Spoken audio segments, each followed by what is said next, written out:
வெங்காய கோஸ், வெங்காய கிரேவி பக்க டிஷ். இந்த சுவையான உணவை எளிதாக எப்படி தயாரிப்பது என்று பார்ப்போம். வெங்காய கோஸ் என்பது தென்னிந்தியாவின் எளிமையான மற்றும் மிகவும் சுவையான பக்க உணவாகும். இது வெங்காயத்தால் செய்யப்படுகிறது. இந்த உணவிற்கு தேவையான பொருட்கள்: வெங்காயம், தக்காளி, புளி, மஞ்சள் தூள், சிவப்பு மிளகாய் தூள், தனியா தூள், வெல்லம் அல்லது சர்க்கரை, உப்பு, எண்ணெய், கடுகு விதைகள். படி 1. மீடியம் சூட்டில் கடாயில் எண்ணெய் ஊற்றி சூடாக்கவும். கடுகு, உளுத்தம் பருப்பு, வெந்தயம் சேர்க்கவும். அவை வெடிக்கட்டும். படி 2. கறிவேப்பிலை மற்றும் பெருங்காயம் சேர்க்கவும்.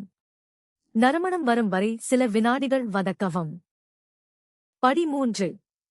நன்றாக நறுக்கிய வெங்காயத்தை சேர்த்து 5 முதல் 7 வரை நிமிடங்கள் வரை கண்ணாடி போல மென்மையாகும் வரை வதக்கவும்.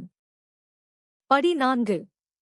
நறுக்கிய தக்காளியைச் சேர்த்து மென்மையாகவும் கூழ் போலவும் ஆகும் வரை சுமார் 3 முதல் 4 வரை நிமிடங்கள் சமைக்கவும்.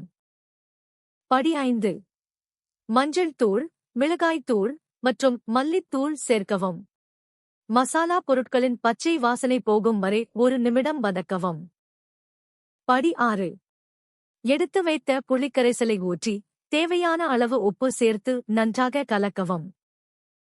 படி 7. சுவையூட்டும் சாஸ், கிரேவி எந்த அளவு கெட்டியாக வேண்டும் என்பதை பொறுத்து சுமார் 1/2 முதல் 1 கப் வரை தண்ணீர் சேர்க்கவும். அதை கொதிக்க விடவும். படி 8. தீயை குறைத்து மூடி வைத்து சுவைகள் ஒன்றிணைந்து குழம்பு சிறிது கெட்டியாக 10 முதல் 15 வரை நிமிடங்கள் மெதுவாக சமைக்கவும். இடையில் கிளறவும். படி 9. நீங்கள் பயன்படுத்தினால் வெல்லம் அல்லது சர்க்கரை சேர்த்து கரையும் வரை கிளறவும். மேலும் 1 முதல் 2 வரை நிமிடங்கள் சமைக்கவும். படி 10. சுவையை சரிபார்த்து தேவைப்பட்டால் உப்பு அல்லது மசாலா பொருட்களைச் சேர்க்கவும். வெங்காய கோஸ் பரிமாறத் தயார். அவ்வளவுதான்.